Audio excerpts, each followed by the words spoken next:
Imagina descubrir a quienes, con sus atrocidades, quedaron olvidados por la historia. Hasta ahora. En este video te llevaré a conocer a 15 villanos cuya brutalidad eclipsó su legado, desde dictadores despiadados hasta nobles torturadores. Prepárate para una travesía inquietante, donde lo poco que sabes se desmorona y lo prohibido sale a la luz. Esta es la lista que cambiará tu percepción de la historia y quizás de la humanidad. Adolf Hitler, el anticristo del siglo XX. Adolf Hitler no es solo el símbolo del mal del siglo anterior. Su habilidad para convertir el resentimiento social en un proyecto de Estado lo volvió letal.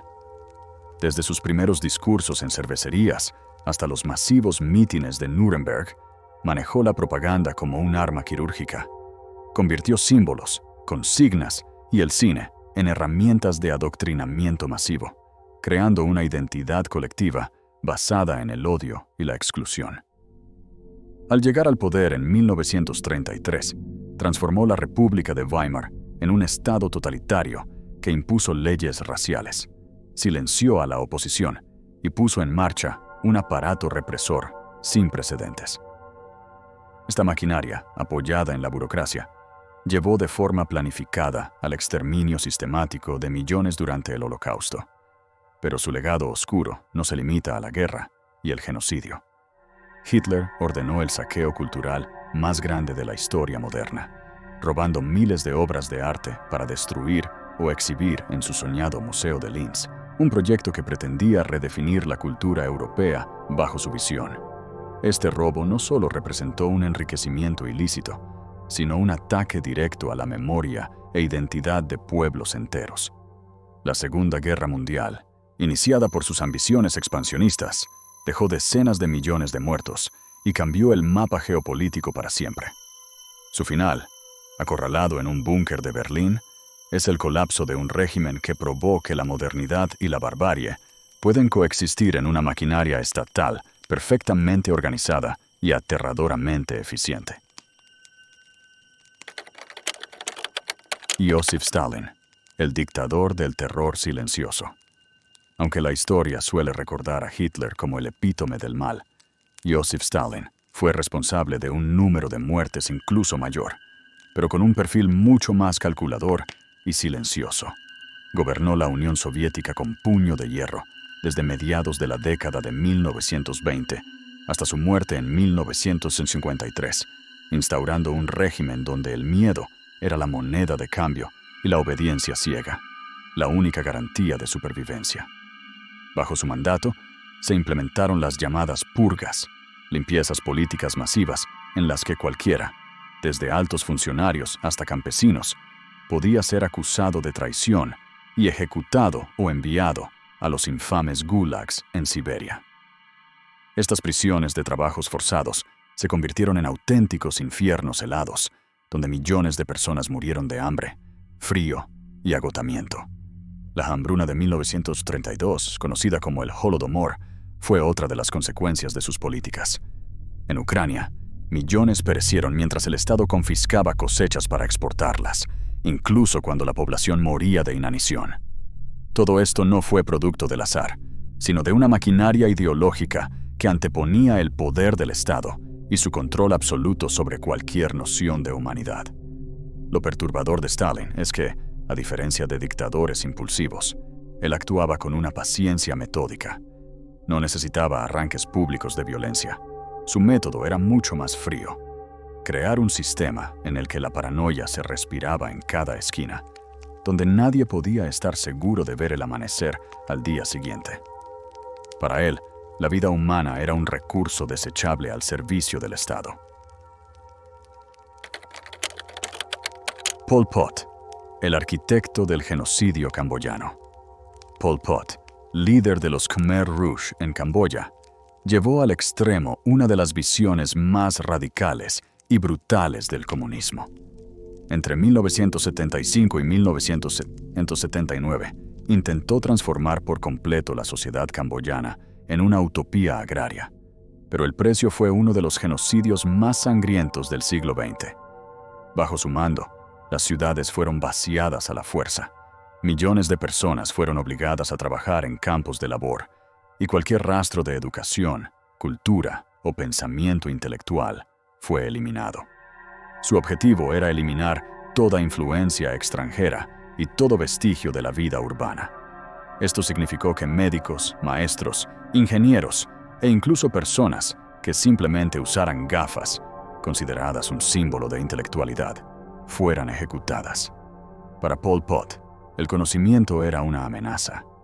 El resultado: la muerte de entre 1,5 y 2 millones de personas, aproximadamente una cuarta parte de la población de Camboya, por ejecuciones, hambre, enfermedades y trabajos forzados. Lo más perturbador era la frialdad con la que justificaba sus actos. Decía: mantenerte no supone ninguna ganancia, destruirte no supone ninguna pérdida. Esa filosofía convirtió la vida humana en una moneda sin valor. Los campos de exterminio, conocidos como killing fields, se llenaron de fosas comunes, mientras el país entero se hundía en un silencio de terror. La caída de Pol Pot llegó en 1979, cuando Vietnam invadió Camboya, pero incluso en su exilio, siguió defendiendo sus acciones como necesarias para purificar la nación. Su historia no solo es la de un genocida, sino la advertencia de cómo una ideología extremista, combinada con un líder fanático, puede borrar casi por completo a una civilización. Leopoldo II de Bélgica. El rey que convirtió un país en su propiedad personal. A finales del siglo XIX, Leopoldo II de Bélgica logró algo sin precedentes: apropiarse de un territorio 80 veces más grande que su propio país, y no como colonia oficial, sino como propiedad privada. El lugar era el Estado Libre del Congo, y aunque su nombre sonaba a libertad, se convirtió en un infierno en la tierra. Leopoldo no veía el Congo como una nación, sino como una mina humana y natural para enriquecerse. Su principal objetivo era explotar el caucho, un material en auge por la revolución industrial. Para lograrlo, creó un sistema de trabajo forzado en el que aldeas enteras debían recolectar cuotas imposibles de caucho. Quien no cumplía, pagaba con torturas, mutilaciones y ejecuciones. Una de las prácticas más atroces era cortar la mano derecha de las víctimas para demostrar que no se había desperdiciado una bala. Se estima que entre 10 y 15 millones de congoleños murieron durante su régimen, ya sea por asesinatos, hambre, enfermedades o agotamiento. Aún así, en Europa, Leopoldo se presentaba como un filántropo que llevaba civilización y progreso a África. Incluso financiaba campañas de relaciones públicas para limpiar su imagen, mientras en el Congo se construía un paisaje de horror. Las fotografías de niños y adultos mutilados comenzaron a circular a principios del siglo XX, y la presión internacional obligó a Leopoldo a ceder el Congo al Estado belga en 1908. Sin embargo, el daño ya estaba hecho. El legado de su reinado no fue solo de riqueza para Bélgica, sino de trauma y destrucción para millones de personas.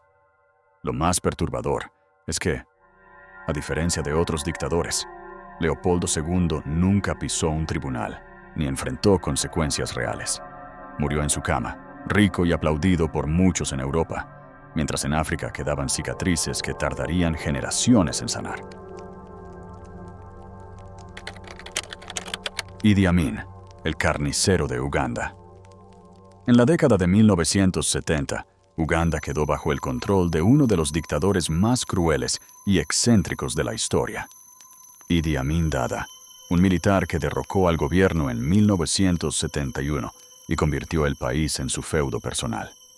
Amin gobernaba con una mezcla de terror, imprevisibilidad y brutalidad. Se estima que entre 300.000 y 500.000 personas fueron asesinadas durante su régimen. Las ejecuciones eran tan frecuentes que las prisiones se convirtieron en centros de tortura y muerte. En muchas ocasiones, las víctimas eran disidentes políticos, periodistas, académicos, líderes religiosos, o simplemente cualquiera que le pareciera una amenaza. Era famoso por su sadismo. Existen testimonios de que asistía a torturas como si fueran espectáculos, y que disfrutaba humillando a sus víctimas antes de matarlas. También tenía una obsesión macabra con el control del miedo.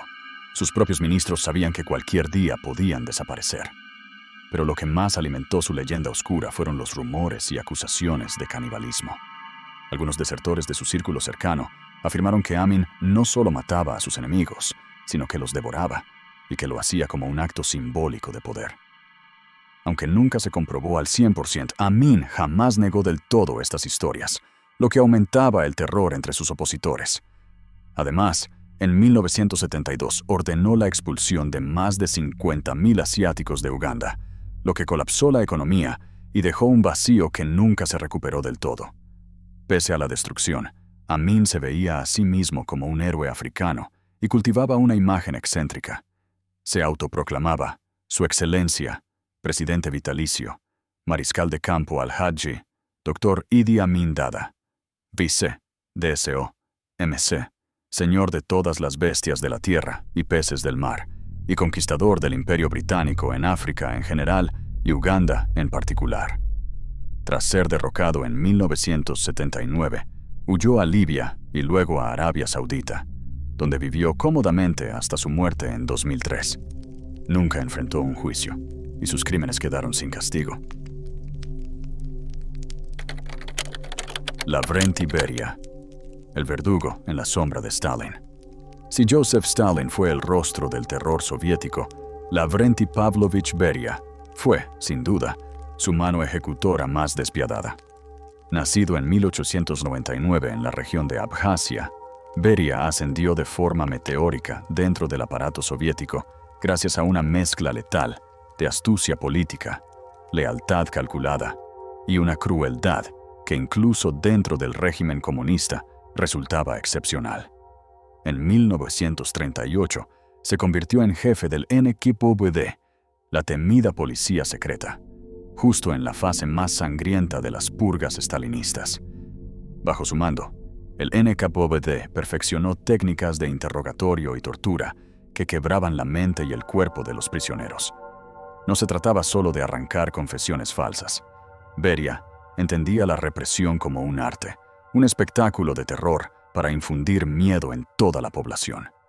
Miles fueron ejecutados sumariamente tras juicios simulados, y cientos de miles más terminaron en los gulags, donde la muerte por hambre, frío o agotamiento era casi segura. Pero su brutalidad no se limitaba al plano político. Testimonios posteriores lo acusan de abusar sexualmente de numerosas mujeres, muchas de ellas detenidas por cargos inventados, a quienes luego hacía desaparecer para silenciar cualquier rastro. La imagen de Beria saliendo en su coche negro por Moscú a seleccionar víctimas se convirtió en una leyenda oscura que pocos se atrevían a mencionar en voz alta. Beria también fue uno de los arquitectos de los programas secretos de armamento, incluido el desarrollo nuclear soviético. Era calculador, sabía que la supervivencia del régimen y la suya propia dependía de mantener a la URSS como potencia militar. Sin embargo, tras la muerte de Stalin en 1953, sus enemigos internos no tardaron en moverse. Temiendo que usara el NKVD para consolidar su propio poder, el nuevo liderazgo lo arrestó. Beria fue ejecutado ese mismo año, pero no antes de enfrentarse a un juicio a puerta cerrada, donde se enumeraron sus crímenes, con un nivel de horror que incluso a sus verdugos les resultaba difícil escuchar. Hoy, Lavrenti Beria es recordado como un símbolo del terror estatal llevado a su máxima expresión. Un hombre que operaba en las sombras, pero cuyo eco de crueldad aún resuena como advertencia sobre lo que sucede cuando la represión tiene carta blanca. Isabel de Baviera, la noble que bañaba su poder en sangre. Isabel de Baviera, mejor conocida en las leyendas como la Condesa Sangrienta, es uno de esos personajes que oscilan entre la historia y el mito, pero cuya fama está teñida de un sadismo que hiela la sangre.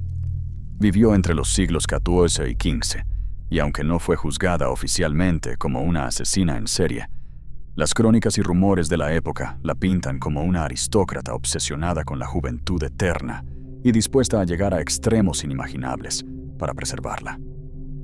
Según los relatos más oscuros, Isabel habría mandado secuestrar a jóvenes doncellas campesinas, llevándolas a sus aposentos con la excusa de darles trabajo o educación en la corte. Allí, en lugar de un futuro prometedor, las víctimas encontraban un calvario, torturas, humillaciones y finalmente, la muerte. Se dice que su motivación iba más allá de la crueldad por placer. Buscaba bañarse en la sangre de las jóvenes para absorber su vitalidad y belleza. La leyenda cuenta que las paredes de su castillo eran testigos de gritos sofocados por la noche y que los sirvientes, aterrorizados, fingían no escuchar. Las desapariciones se acumulaban, pero la posición social de Isabel la blindaba de cualquier acusación seria. Al fin y al cabo, en una época donde la nobleza estaba por encima de la ley, señalarla podía significar la propia condena.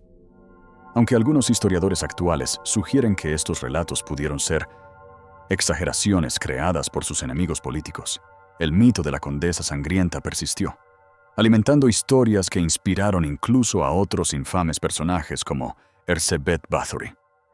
Sea verdad o construcción propagandística, la figura de Isabel de Baviera se convirtió en símbolo de lo que ocurre cuando el poder absoluto se combina con una obsesión enfermiza. Hoy, su nombre vive en la cultura popular como advertencia de que las peores monstruosidades no siempre provienen de campos de batalla, sino que pueden gestarse en lujosos salones, tras puertas doradas y sonrisas cortesanas. Ante Pavelić, el carnicero de los Balcanes. Ante Pavelić, líder del Estado independiente de Croacia durante la Segunda Guerra Mundial, fue uno de los dictadores más brutales y fanáticos del siglo XX. Fundador del movimiento fascista Ustaša, instauró un régimen de terror que dejó cicatrices imborrables en la región de los Balcanes. Desde su llegada al poder en 1941, Pavelić puso en marcha una política de limpieza étnica contra serbios, judíos, gitanos y opositores políticos, con un sadismo que incluso incomodaba a sus aliados nazis. Bajo su mando, se crearon campos de concentración como Jasenovac, tristemente apodado el Auschwitz de los Balcanes, donde las atrocidades iban más allá de la ejecución sistemática. Los prisioneros sufrían torturas inimaginables, hambre extrema y muertes particularmente crueles. La crueldad de Pavelić no conocía límites. Testimonios de supervivientes describen métodos de asesinato que parecían diseñados para infligir el máximo dolor y miedo, desde mutilaciones hasta competiciones macabras entre guardias para ver quién mataba más rápido. No se trataba solo de eliminar enemigos, era un régimen que convertía la violencia en espectáculo. Lo más perturbador es que, al final de la guerra, Pavelić logró escapar de la justicia. Con la ayuda de redes clandestinas, huyó de Europa y se refugió primero en Italia y luego en Argentina, donde vivió durante años bajo identidades falsas, protegido por simpatizantes del fascismo. Nunca enfrentó un juicio por los crímenes de su régimen y murió en 1959, llevándose consigo los secretos de una de las dictaduras más despiadadas de la era moderna. El legado de Pavelić es recordado no solo por la magnitud de las muertes bajo su gobierno, sino por el grado de sadismo con el que fueron cometidas. Su historia es un recordatorio escalofriante de lo que puede ocurrir cuando el odio étnico se convierte en política de Estado. Józef Mengele, el ángel de la muerte. Pocas figuras encarnan el horror médico del nazismo como Józef Mengele. Nacido en 1911 en Alemania, Mengele se convirtió en médico y antropólogo, pero en lugar de usar su conocimiento para salvar vidas, lo puso al servicio del exterminio. En 1943 fue asignado al campo de concentración de Auschwitz, donde pronto se ganó su apodo, el Ángel de la Muerte. Con bata impecable y una sonrisa fría, Mengele supervisaba personalmente las selecciones en las rampas de tren. Con un simple gesto de su mano, enviaba a algunos prisioneros a trabajos forzados y a otros directamente a las cámaras de gas. Pero su verdadera obsesión estaba en los experimentos humanos, especialmente con gemelos, niños y personas con deformidades. Bajo la excusa de la ciencia, Inyectaba sustancias químicas en los ojos para intentar cambiar su color.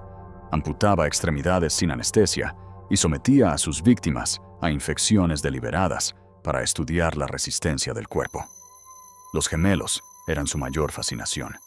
Los mantenía en condiciones extremas, comparando sus reacciones ante enfermedades, transfundiéndoles sangre de uno a otro, y en ocasiones asesinándolos al final de sus experimentos para examinar sus órganos.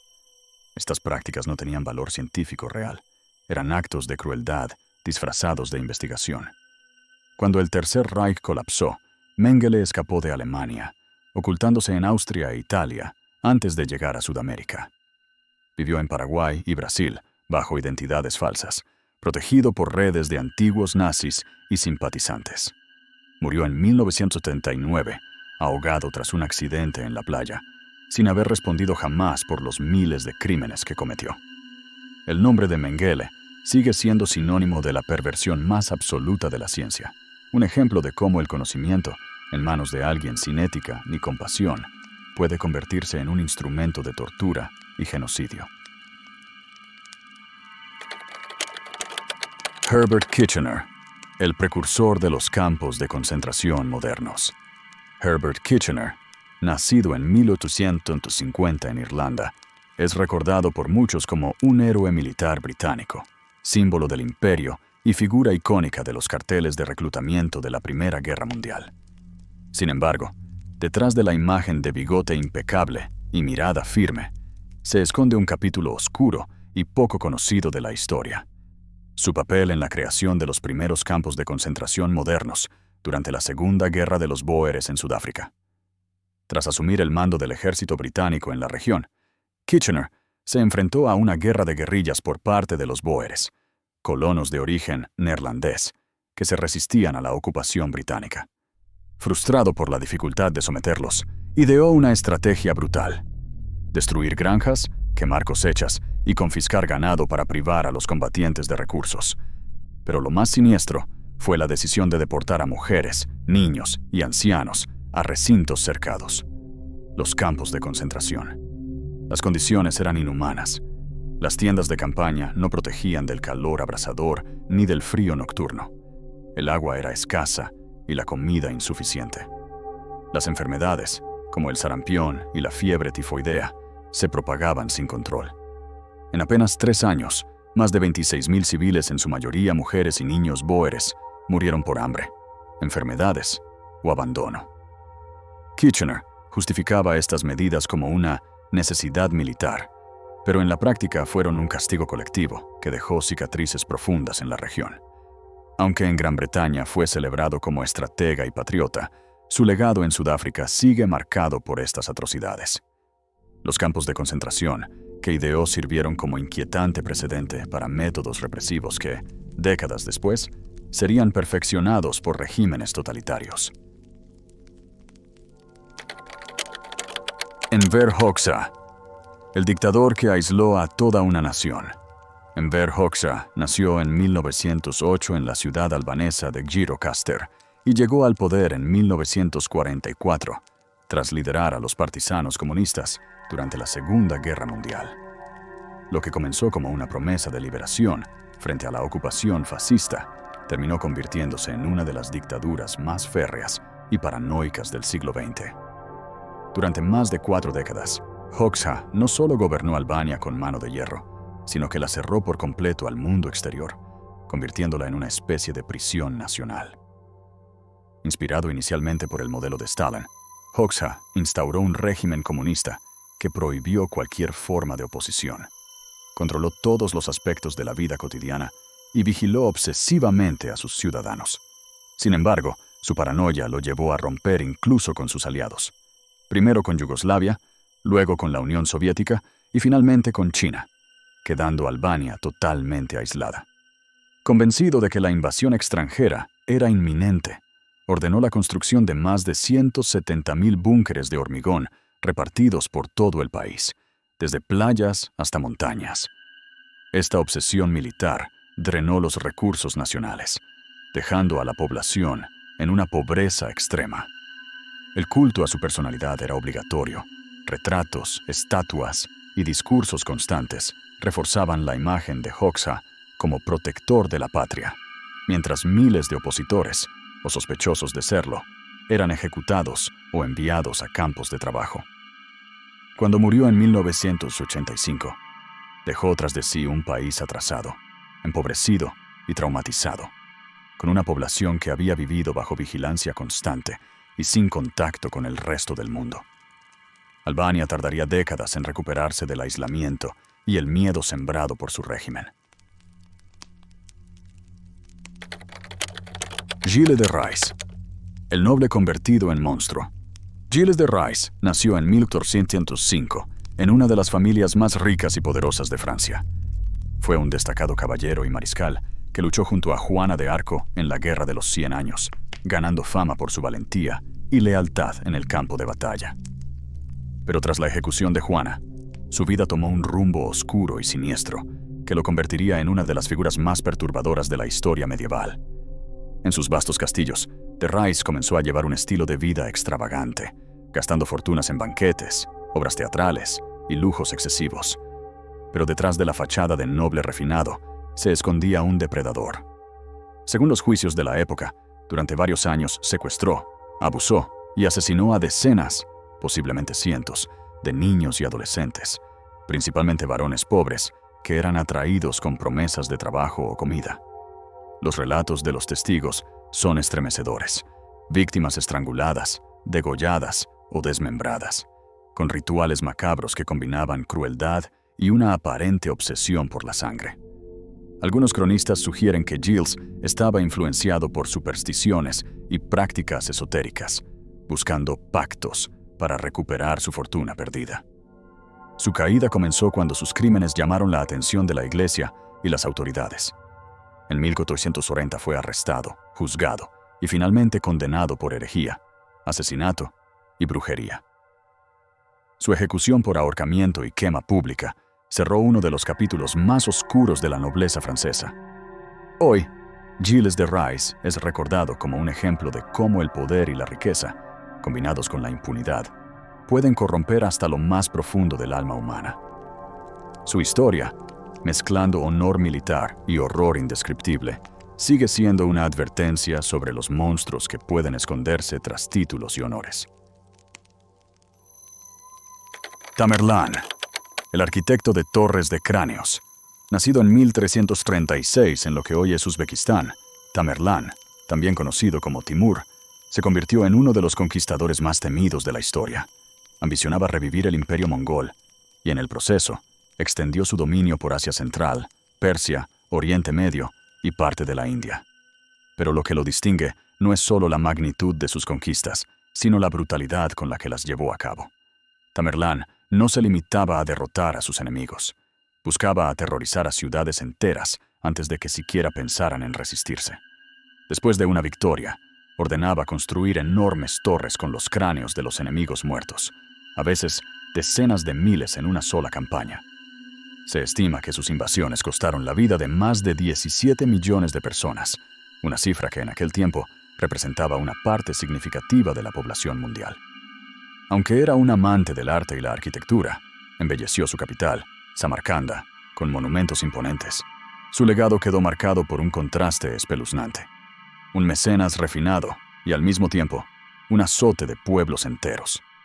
Para muchos, Tamerlán encarna la paradoja del conquistador que construye maravillas mientras siembra destrucción sin precedentes.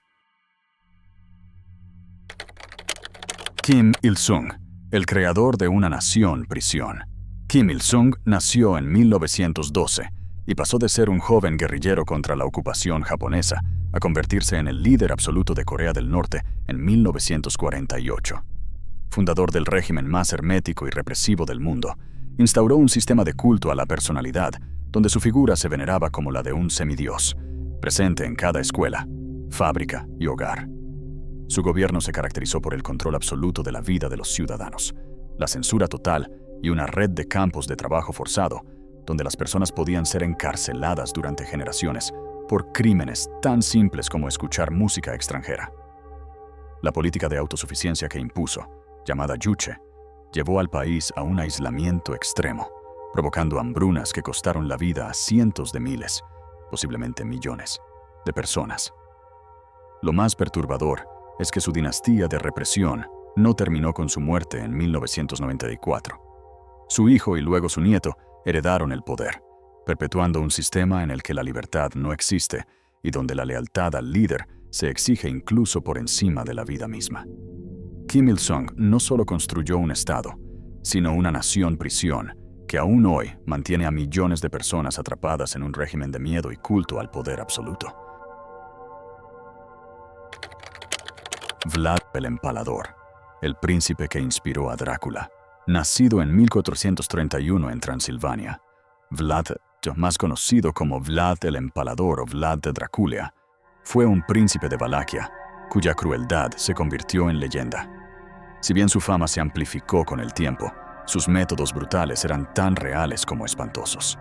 Su castigo favorito era el empalamiento, atravesar lentamente a sus enemigos con una estaca afilada que, en algunos casos, tardaba días en provocar la muerte.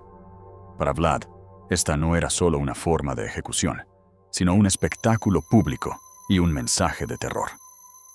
En una ocasión, según las crónicas, dejó empalados a más de 20.000 prisioneros turcos a lo largo del campo de batalla, formando un bosque de cuerpos que hizo retroceder al ejército otomano horrorizado. Incluso a sus propios súbditos los castigaba con mano de hierro, asegurando así un control absoluto sobre su reino. Paradójicamente, para algunos habitantes de Valaquia, Vlad fue también un héroe por su defensa contra la expansión otomana y por mantener el orden en tiempos caóticos. Sin embargo, su legado está inevitablemente marcado por el sadismo y la sangre. La figura de Vlad inspiraría siglos después al personaje literario de Drácula, un vampiro que, como él, infunde miedo y fascinación a partes iguales. Estos fueron algunos de los villanos más temidos de la historia. Si te gustó este video, no olvides suscribirte al canal y dejar tu like para seguir descubriendo más secretos y personajes que marcaron el pasado. Y cuéntame en los comentarios, ¿conoces a algún otro villano que debería estar en esta lista? Gracias por ver hasta el final.